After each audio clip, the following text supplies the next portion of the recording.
Michelle B. Anayron Jr., ODAS 10838, Philippine Army, assumes position as Commander of the 4th Infantry Diamond Division, Philippine Army, effective 28 January 2025, and I sign in presence. Opisyal na umupo bilang leader ng 4th Infantry Diamond Division ng Philippine Army si Brigadier General Michelle B. Anayron Jr. sa isang seremonya ng paglipat ng komando na pinangunahan ni Lieutenant General Roy M. Galido, ang Commanding General ng Philippine Army, noong Enero 28 sa Division Clubhouse sa Camp Evangelista, Patag, Cagayan de Oro City.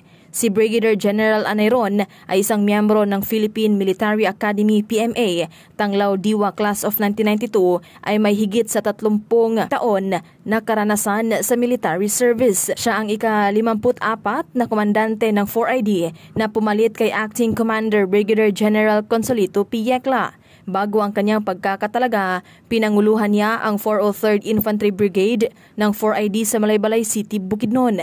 Nagkaroon siya ng iba't ibang tungkulin sa 4ID, tulad ng pagiging Assistant Division Commander for Reservists and Retiree Affairs at Chief of Staff. Naristino din ito sa iba't ibang lalawigan sa Visayas sa ilalim ng 8th Infantry Stormtroopers Division mula 1992 hanggang 1999 at sa 25th Infantry Battalion at 67th Infantry Battalion naman sa ilalim ng 10th Infantry Aguila Division sa Davao Region.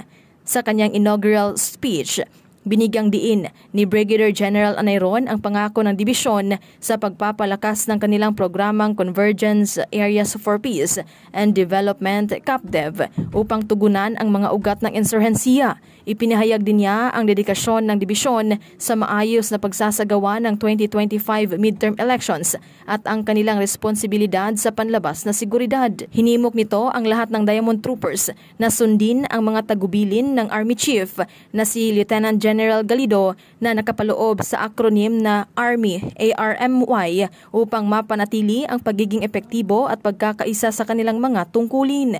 Pinasalamatan naman ni Lieutenant General Galido si Brigadier General Yecla sa kanyang maikli pero makabuluhang panunungkulan at binati si Brigadier General Anayron sa kanyang bagong posisyon.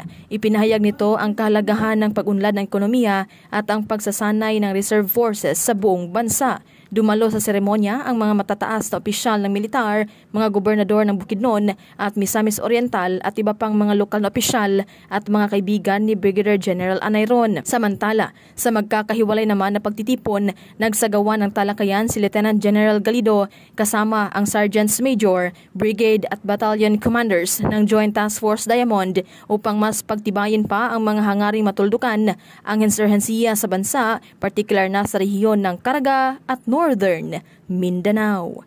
Napapanahong balita, serbisyo publiko para sa Pilipino. Ella Rivera, 4ID News.